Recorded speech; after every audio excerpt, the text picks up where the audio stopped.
Dati, ako na magsasabi sa inyo, meron talagang pimple na tinubuan ng mukha. Kasi, as in sobrang dami talaga, as in grabe. Nag-start tong pimples ko nung college ako eh. So nakikita ko medyo dumadami na siya. At lalo naging grabe nga nung nagtatrabaho na ako dun sa car company. At mas naging mahirap yung experience kasi as in gumagrabe na eh. Nung high school po kami, talagang natural siyang walang pimples. So maganda talaga yung skin niya. Tapos nung nag-college kami, so same school din, nag-start maglabasan sa noo, sa T-zone niyan. Actually, oily po kasi talaga siya. Dumating yung time na niyakan ko talaga siya kapag ako na lang mag-isa. Minsan nga pinipicturean ko pa eh, yung mga kaibigan ko, yung mga friends ko nga. Inaasar na ako, sabi nila sa akin, Edwin, wala namang paglagyan. I'm a former marketing professional sa car company. Humaharap ako sa iba't ibang klase ng tao at pinipresent ko yung aming produkto, which is yung mga iba't ibang model ng sasakyan.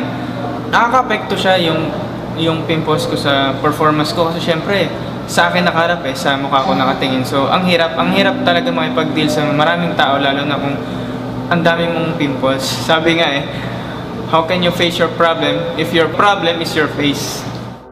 Humahanap talaga ako ng mga solusyon para dun sa pimples ko nga. Syempre, nagpa-facial ako, marami ako tinry ng mga skin clinic. Pero, miski sila, sabi nga nila, sir, kailangan medyo ipahinga nyo muna kasi malala na po. Sugat na siya, may mga langib na siya.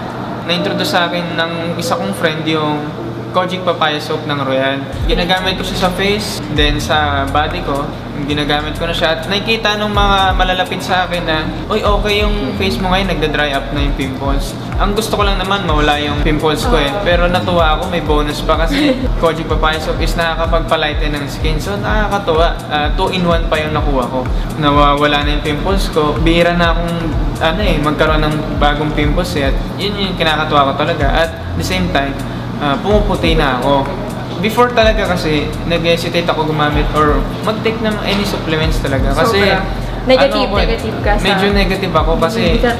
Siguro nga kasi hindi ako educated about these supplements. Pero, nakita ko yung glutathione pala is panglinis talaga ng buong katawan eh. Na kapag antioxidant siya, unang-una, antioxidant. Pangalawa, immune system booster siya. At detoxifier.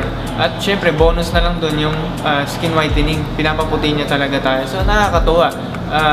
Tinry ko yung Gluta 700. Nirecommend din sa akin ni Daniel. Pumuputi ako at the same time, yung pimples ko talaga nawawala na siya.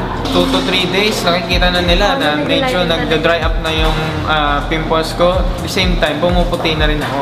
So, 1 week, 2 weeks, talagang malaki na yung difference niya. Nag-enjoy ako ngayon talaga. Unlike dati, ang baba-baba na self-confidence ko. Ngayon, okay na okay. Kahit pumarap ako, kahit kanino, kaya ko. Kasi alam ko na wala naman ng pimples. At alam ko naman na makinis na talaga ngayon.